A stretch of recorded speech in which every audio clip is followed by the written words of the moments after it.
Welcome to The Hard Way, hosted by best-selling author, business columnist, and coach, Rhett Power. The Hard Way is about failure, struggle, and how people overcome great obstacles to become successful. This episode is brought to you by Power Coaching and Consulting. Whether you want to motivate your employees, define a career path, or develop effective communication and leadership skills, Power Coaching can help provide customized coaching services to improve your effectiveness and your results. Power Coaching and Consulting. Focused, practical, insightful advice. Schedule your free initial consultation today at www.powercoachinggroup.com. Rhett's guests have overcome enormous challenges to reach their goals, and we will find out specifically how they did it.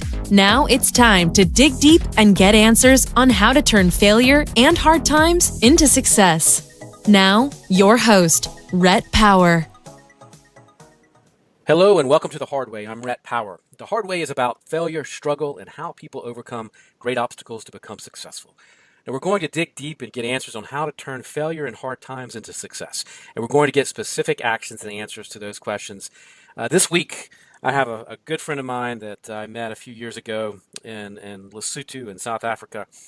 Now, this guy lives the dream. He lives the dream that I think every guy, every person probably imagines themselves when they're a little kid. I'd call him an explorer. I know he's a geographer. I know he's a great musician, and he's founder of Conservation Music. I've got Alex Paullin with me today. How you doing, Alex?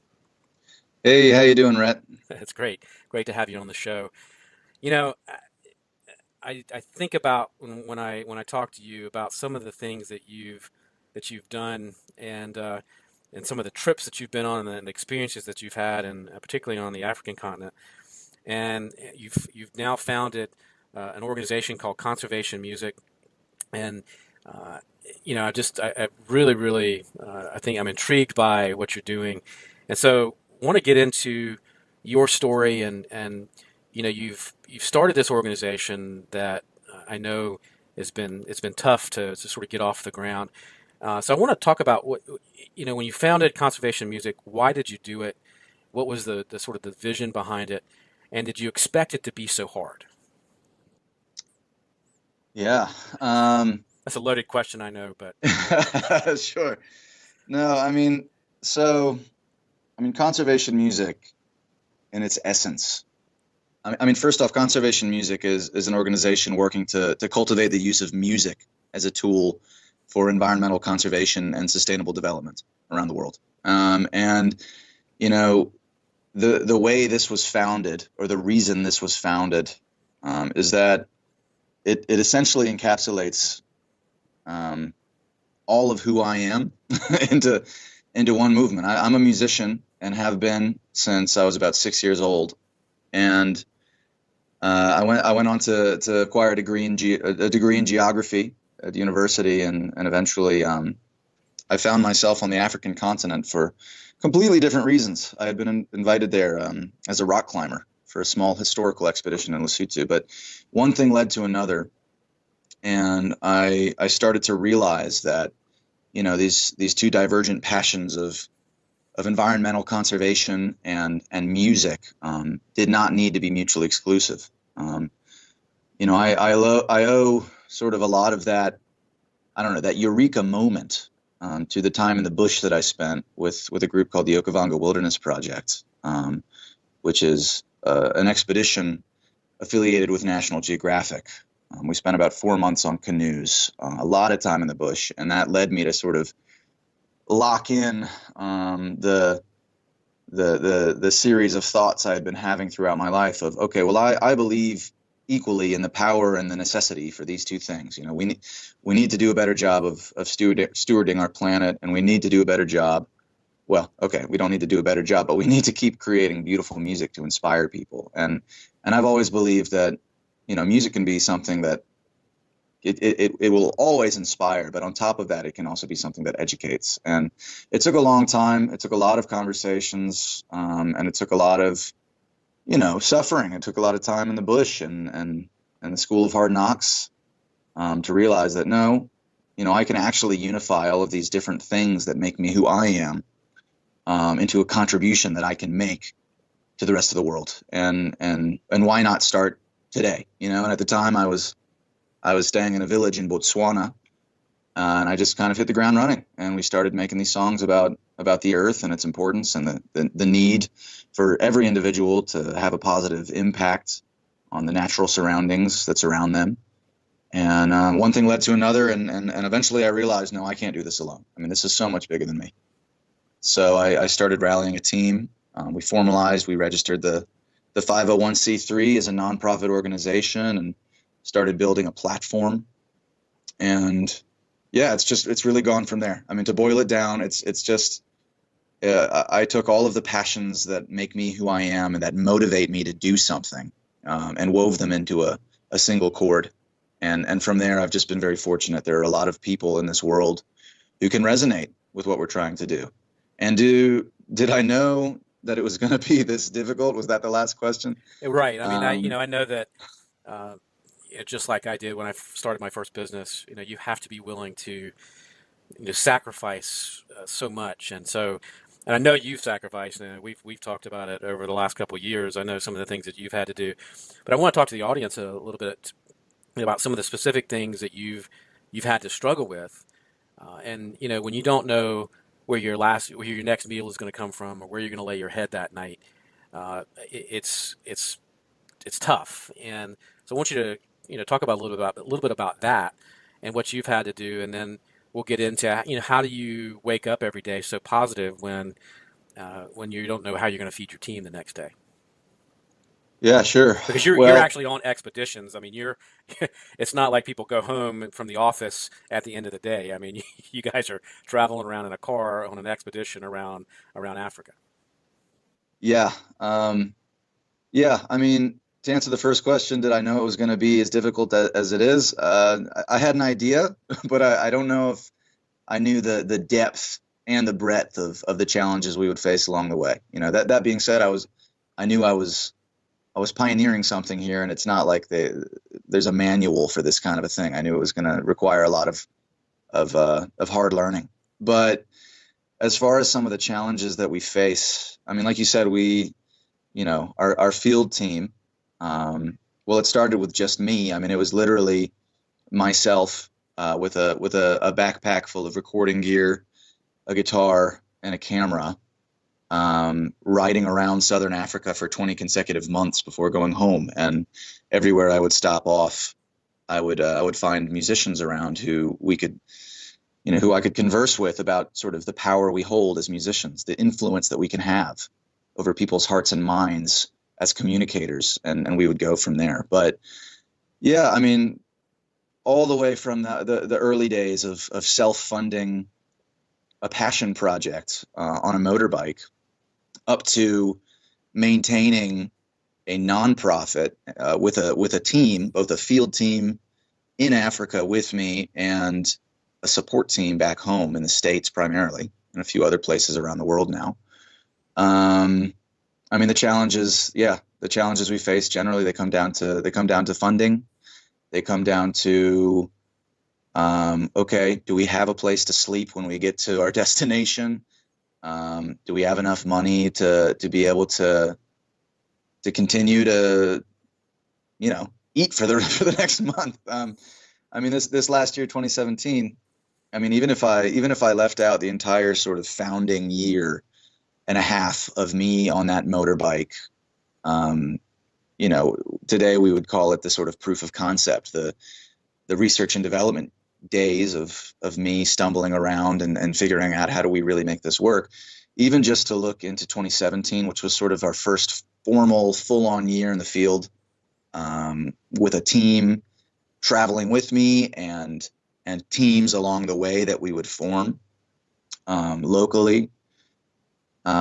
Yeah, it really does boil down to, I think we went broke about 3 times last year. I mean, we completely exhausted our personal expenses. And then at one point, the morning of our biggest day of the entire year, the morning of our first ever event, we called it a conservation concert in a community in the village of Malia Lesotho. That very morning, I drained my entire personal bank account, and I drained the organization's entire checking account. And we literally liquidated everything so that I would be able to pay the service providers who were providing the back line and the stage and the sound and the transportation and the catering for this large group of not only musicians but volunteers. I think we had about 9 musicians, and we had about 30 volunteers come down, and we had to transport and feed all of those people. And so anyway, I mean, that was one day when finances really hit rock bottom. I mean, it was beautiful. It was a miracle. And to me, I mean, literally, we had exactly enough. Like when I drained my account and the organization drained its account, we had exactly enough to put on that event, which we filmed, which we're creating into a documentary, which is going to be partially supported by National Geographic now, which is a great success for us. We had exactly enough.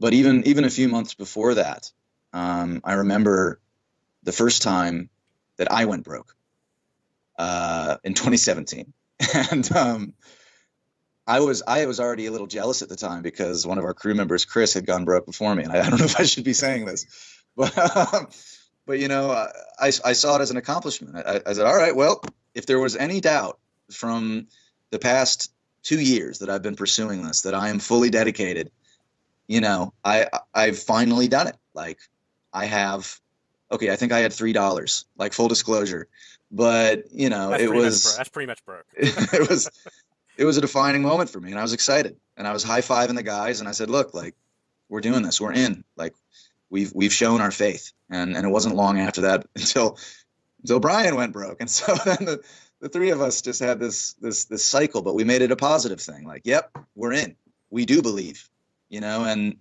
we are willing to give it our all. Like literally, we will give this our all. And it was sort of miraculous little bits of funding that came in here and there that would keep us going. And then the National Geographic small grant came in, which helped with those expenses from the event.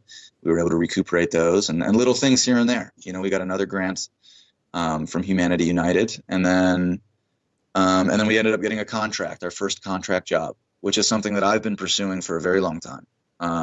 The ability to use our musical method and outreach and production to be able to portray and disseminate the messaging of another NGO, a larger NGO, a more stable NGO.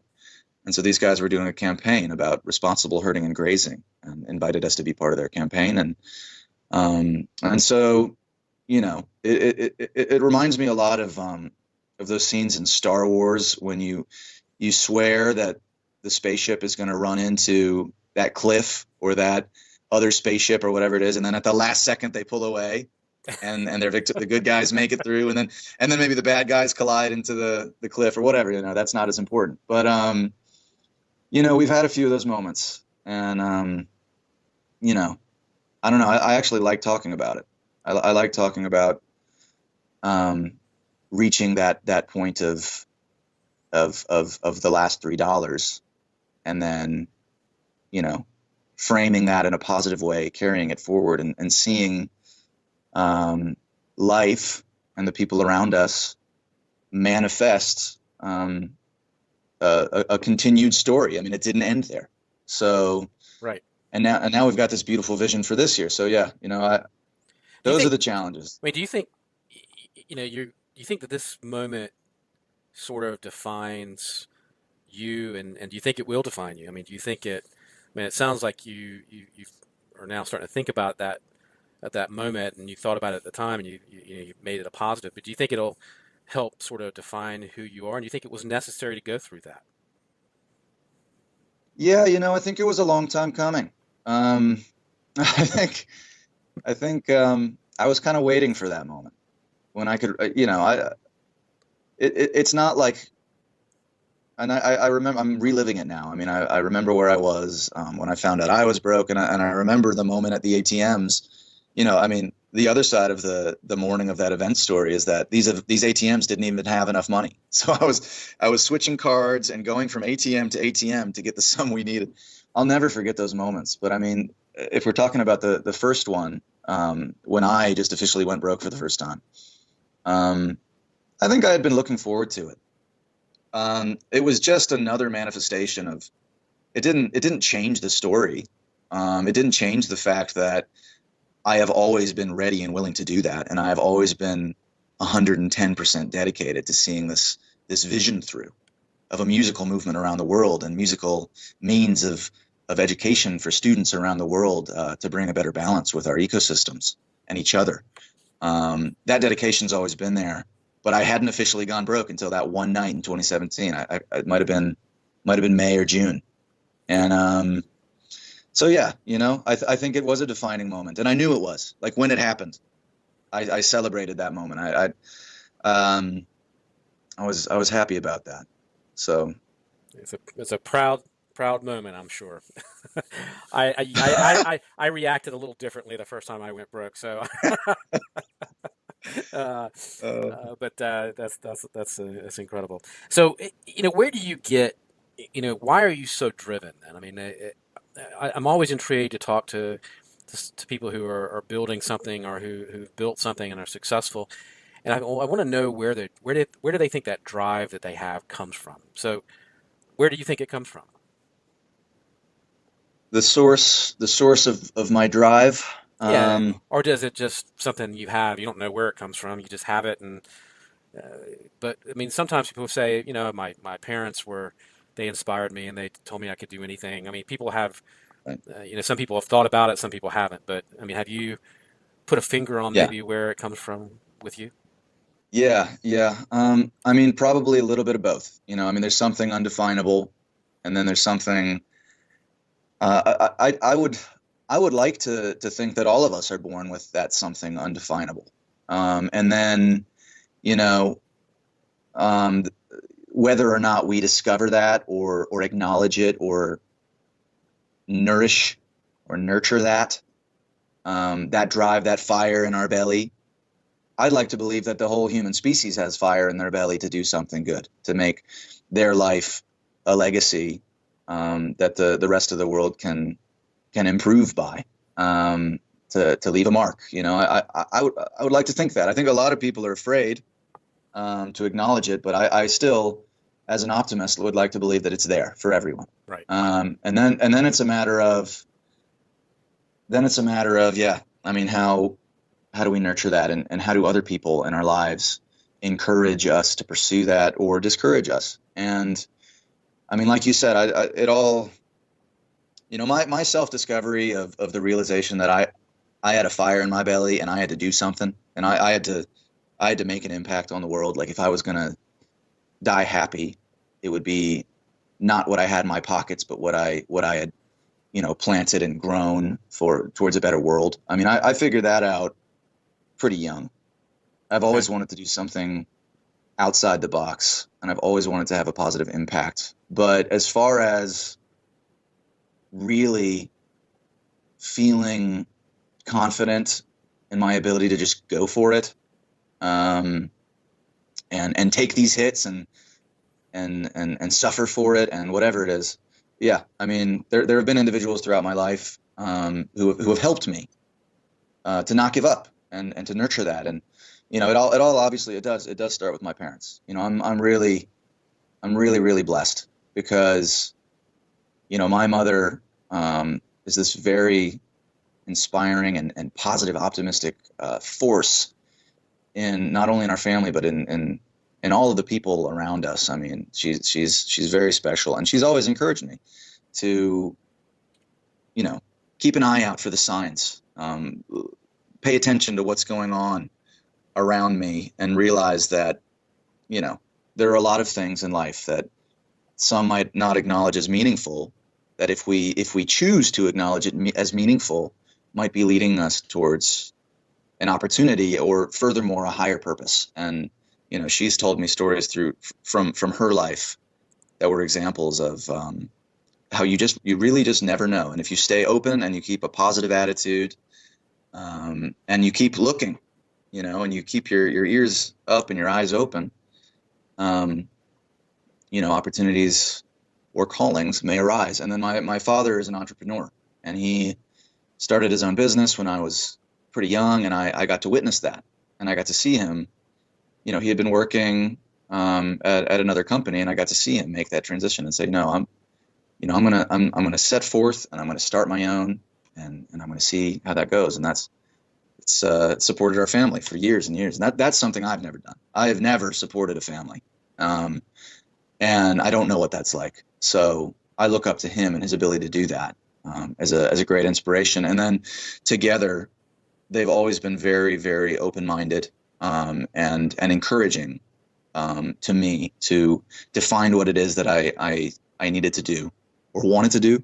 But I feel like what I'm doing is what I need to do, and to pursue it, and to not give up. So yeah, it all starts with them. And then, I mean, one more, I mean, I could go on and on. There's so many people that I've been lucky to cross paths with who have encouraged me to keep going and believe in these kinds of things. But, another guy who I think really, set me on the right path.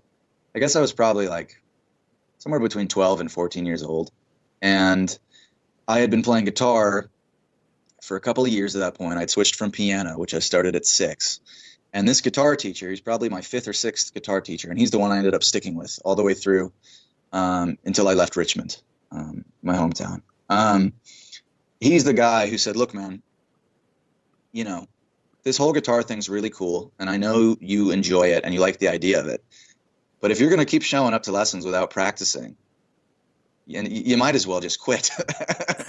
and he just, right. he just hit me hard. He's like, look, man, like, I know you want this. I know you want to do this. So I'm not afraid to tell you, like, you're not doing it. And, it have it one way or the other. Don't half-ass this thing that you're calling your passion. If you really want it, let me help you get it. And so I think I went home and cried, and I quit guitar for maybe a month, maybe a couple of weeks. I don't know how long. And I was like, my angsty teenage years, man, or preteen, whatever I was. This guy, he doesn't know anything, And well, then I realized, no, he was right. I need to dedicate myself to this thing. If I really want to do this, I need to do it. And so I went back. Not to mention I had nothing else to do. So I had to keep learning how to play guitar just to have something to do. But there was a deeper motivation than that, and it was the realization that what I'm learning right now, this skill, this guitar, is a lifelong friend. It's something that I can always have. There's a song by Zahara, a South African musician. She's amazing, and it's called My Guitar, and she basically sings about that, exactly that. In the end, when everyone else is gone, you'll always have your instruments, and that's true to this day. And if I had quit guitar, I wouldn't be much of a musician these days, and I wouldn't have much of a movement to lead. So it's a good thing that he put me in a corner there, and he said, look, like, either do it or don't. I believe in you, but I also believe that you can do better. So let me know if you're in, and if you're not in, then go find something else. And okay, that's not entirely the most encouraging message. I mean, that's no, but it's honest, and playing hardball. Yeah, it's honest and it's true. Believe me, I have a 14-year-old right now. I know that conversation. Yeah. So let me ask you this: when things, when you're on the road out there, and you don't know where the next meal's coming from, or how you're going to make it, and you have those moments like draining the bank account to put on a concert. What, when you wake up that day, you slept in the car, you have to go into a gas station for pastry or whatever for your meal. What are you saying to yourself specifically? I mean, everybody talks to themselves. It doesn't mean you're crazy. Everybody talks to themselves. What are you saying to yourself to sort of keep you and your team motivated? Yeah, well, they say as long as you're not arguing with yourself out loud, you're not crazy. Everything else is okay. Right. That's right. In terms of talking to yourself. And what I say in my head and what I say out loud are obviously not always the same things. But when it comes to this stuff, and when it comes to, sometimes you got to put on a face. For the team, you got to be a little more positive than maybe internally you're feeling. But anyway, yeah. Well, I think I try really hard, and this is a lesson from my grandfather, but I try to focus on what's in my control. I try to I try to focus on what, if we're going through a difficult time, or if somebody's flaking on us or something, or whatever it is, I try to focus what is in my control, and what can I do now, and what can I do with my team, and how can I communicate well to get us through this snag, and just never give up. I mean, we all get flustered sometimes. Sometimes it's hard to see the light. You know, it can get heavy. There were some very heavy moments in 2017, which I see in retrospect as a hugely successful year. I mean, we accomplished I think really we accomplished all of our goals for the year and more. But in the moment, oh man, when you're in the weeds, when you're in the bushes, it can get tough. It can. So And so, I mean, is there, when you say you're projecting outwardly to your team a different, I mean, internally, what are you saying to yourself to get you to put on that smile and to pat that person on the back and say, we're going to do this, we're great, we're going to move forward, we're good. What are you saying inside that? Because I know, like you said, there is a difference. I mean, what specifically do you say to yourself, or do you have something specific, or is it in the moment? So, I mean, because I think people want to know how others sort of, because you have to, I mean, I have to trick myself sometimes, right? I might not feel great when I wake up in the morning sometimes, or I know that I've got something really heavy I have to deal with that day, and I have to pump myself up for that, right? I have to get mentally ready to deal with that. So, I've got to have those conversations with myself and get my own self pumped up before I can really inspire others. How do you do that? yeah, I don't know. I guess I remind myself of, first and foremost, of what we're in this for. You know, what's the vision? What's the mission? What are we working towards? I mean, it's something so much more important than anyone's bad day. You know, Right. I think, I mean, to me, look, if I'm calling this a calling, if I really think that this is like a purpose that I have, that I'm seeing through, then I have to also believe that this is meant to be, right? To some degree, this has to happen, and any suffering along the way is an inherent part of my learning process on becoming the most effective channel for that cause that I possibly can. And so that, any suffering, any challenges, they must simply be learning experiences and temporary, and focusing on that, focusing on the lesson. What's the takeaway? Like, okay, yeah, we got to go through this now. This sucks, but how much better off are we going to be the next time we encounter this kind of a situation because we've done it now? So focusing on the future, focusing on lessons, focusing on the people around me who are supporting this thing. I mean, knowing that I'm not in this alone. When I started this, I was alone. I had the support of, I told my family back in 2015, I said, sorry, but I don't think I can come home for Christmas. I think I got to stay. And I stayed another, 7 or 8 months. And they said, okay, I mean, if you really believe you found your calling. So anyway, I've got this great support now above and beyond the psychological support of those who love me, where I've got a team. I've got people to help me carry this load who really believe in it. And how exciting is that we're rallying the right kind of people. And maybe that's what, I mean, you wake up and you know that and you realize that that's enough to say, okay, we can get through anything because you've been through stuff. We have, yeah, we've been through stuff. And I mean, if we're taking that concert as an example, we went broke that morning, and then we got out there to the village. Okay, and then people started showing up late, and this and this and this, and yeah, I was stressed that day. But at the end of the day, and then at the end of the month, when we kind of put together what we learned from these surveys we were doing to try and gauge our impact and people's impressions of, like, okay, like, what do people think of conservation music?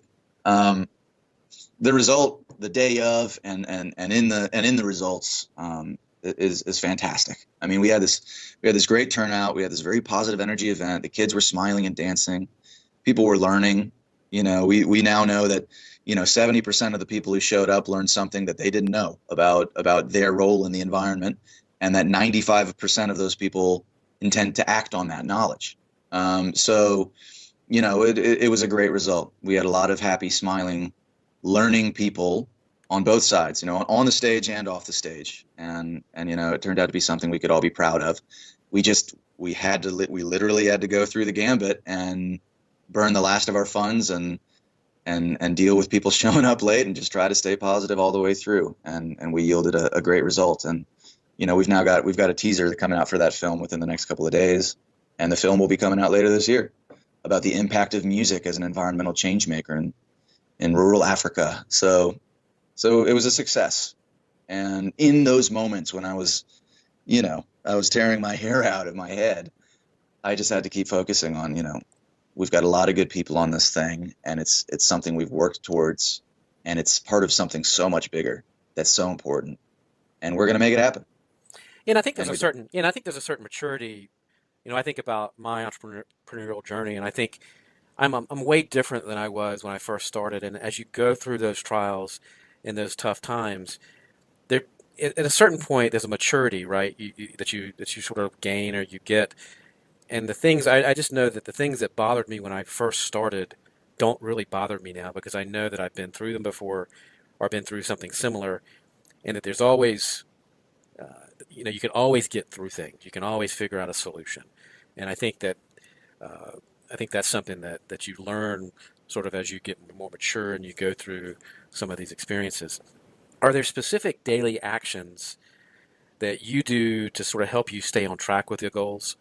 I mean, is there a way that you sort of manage your time and your day and the things that you have to get done because you're juggling trying to run an organization and you're trying to raise money and you're trying to do programmatic work. So how do you keep all that straight? Yeah, I mean, Or have you figured that out yet? yeah. I mean, well, has anyone truly figured that out? I don't know, but I'm figuring that out. I'm a heck of a lot more efficient with these sorts of things than I was in the beginning. Um, and I mean, yeah, I've got 10 pairs of shoes to fill in 10 different countries these days.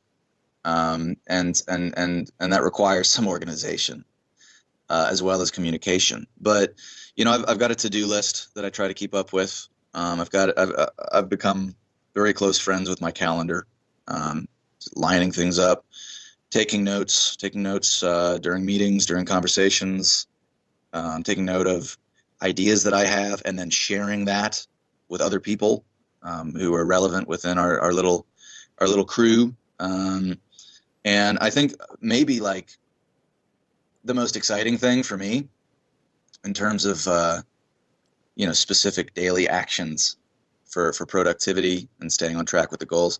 So I watched a TED Ed video the other day. They've got these really awesome little videos that they put out over social media, and it was about how computers deal with massive numbers of tasks that they're supposed to complete at the same time, and how a computer processor and all of its components figures out what to do when they've got 5 or 10 things to do at the same time. And what I learned from that little video is that and the video is all framed this way, but essentially, our brains work in similar ways to computers in some regards. And one way that we can maximize our productivity the same way a computer processor can is to just stop spending so much time prioritizing everything and listing things and saying, oh, well, I need to do this first and that next and this last probably, and I'll get to that tomorrow. But to just purely organically get in there and start hammering out tasks. And I'm loving it. I mean, ever since I saw the video, that's what I do now. And there's an email. Boom, there's the response. Done. Even if, yeah, I got to do this now. Oh, here's a phone call. When am I supposed to schedule that? Okay, how about tomorrow or whatever? It's just I'm just learning to just hammer things out as I come across them in my list, in my calendar, in my inbox, because I mean, all of us have these mountains of to-dos and emails and appointments, and I've learned now just to hammer them out as they come along. And something just came to mind. Okay, maybe that is a priority. I'm going to do it now. And just finishing things, and not leaving things half done because something more important comes up. Just really doing the grind. Okay, so there are exceptions to that, but really doing the grind to finish each task one at a time. It's done. It's done. It's done. That's been responded to. That's been accomplished. That's been sent out, and it's great. So I don't know. I mean, I don't know if that counts, but No, it it's does. working for me. No, it does. And I think everybody sort of finds a system that works for them. Anyway, most successful people that I've met and talked to over time, they figured out a system that works for them. And I'm glad. What was interesting about what you brought up was, you said you'd watched this TEDx video. A lot of people that I've interviewed and talked to, they always do set some time aside for their own personal learning and reading. I mean, is that something that you do pretty regularly? I mean, do you try to schedule that, or is that just something that you do sort of naturally at the end of your day, at the beginning of your day, or throughout the day? How do you set aside time for learning? Yeah, I try to have time at the end of the day for reading. Um, Okay. I often fail, and, and then sort of throughout the day, when it comes time to take a break from task completion, computer mode. Um, I do like to watch those videos. I like to read articles. I also like to read things that might be totally irrelevant to what we're trying to do, because so much of, I mean, literally, actually, every moment of my life is pretty much geared towards this conservation music thing. I mean, it literally, Well, you you sleep, know, eat, it, you, it you sleep and eat it, and yeah, it's yeah, 24 hours a day. Yeah. it That, defines me as much as I define it, and it's a love-hate relationship sometimes, but I'm finding that balance now of, okay, let's do some extracurricular something, and a lot of that does come down to personal development. I mean, I've always been quite keen on personal development, ever since I was a kid. I've always wanted to try and make myself the best version of myself I could be. And yes, that's inherently happening through doing the work that we do. But at the same time, yeah, I mean, it's important to set aside little bits of time here and there, and also just heart-to-heart conversations with people. It's such a powerful way to learn, gain perspective, take pause from the daily grind, and so I include that. I include that in personal development. So yeah, I don't schedule these things, as much as I try to add them to that organic sort of process of getting things done. And at some point during my day, I'm going to realize, okay, time to take a little me time, and then I'll do that. fair enough. So, tell us, tell the audience where they can learn more about conservation music. Yeah, so the best resource to learn more about conservation music is definitely the website. That's conservationmusic.org. It's pretty easy to remember. We're fleshing that out and building that out more now than ever. And I'm pretty excited about some of the things we have coming. It's a nicely put together, well designed sort of way to learn about what we do. It's a portal to some of our videos and other media. But as this year progresses, we're going to be having a lot more information tailored to the visitor.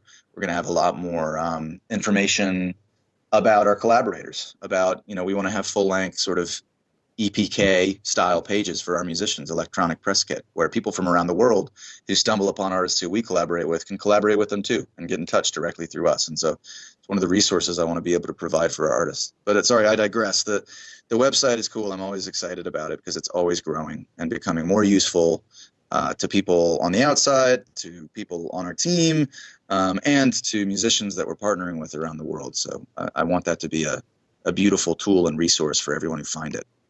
And then, above and beyond that, we're on Facebook, we're on Instagram, we're on Twitter. It's Conservation Music. This year we're doing this expedition from Cape Town to Kilimanjaro, and we do a web series, and we publish that through our social media. We also have a YouTube channel, and it's a great way to stay on board. Get little updates of, okay, where are they now? Who are they working with? What are they working on? And then we'll always have beautiful photographs from the locations we're working in and the people we're working with, and the routes along the way, all across Southern Africa from Cape Town to Kilimanjaro. So social media should get pretty interesting for 2018. Okay, and And is there some music on the site that they can listen to that you guys have produced? yeah, if you wanna find the music, you can find it on the website or on our YouTube channel, generally coupled with a video. Okay, great. So, above and beyond finding sort of MP3s to listen to, you can actually watch the videos we've produced for these things. And then a last way to stay on board and stay posted, and also simultaneously sort of support the movement is we've just launched a Patreon page. So it's a social media platform and a monthly support platform where people can give anywhere from the cost of a cup of coffee to, $100, $150, $500, any amount per month to be part of this, to support this, while simultaneously getting updates that are sort of exclusive to Patreon patrons who use that platform. So we got the website, we got social media, we got Patreon, and we got the web series on YouTube, and yeah, there's a lot of platforms online to stay posted, learn more, and keep in touch. Hey, well, Alex, thanks for being on the show. To the audience, I would say check out Conservation Music. The work that they're doing is really phenomenal and worthwhile and much needed. So I have a final thought for you today, as I normally do, and a question for you to think about this week. Are you happy and content with your life and your career? If not, what are you going to do about it? And what are you doing about it? What actions do you need to make and change to get to where you want to be? So next week, we're going to have another great show. Until then, have a great week. Thanks for joining us on The Hard Way. You can listen to previous episodes on iTunes and on our website at powercoachinggroup.com. Tune in next week for more focused, practical, insightful advice and for answers on how to turn failure in hard times into success.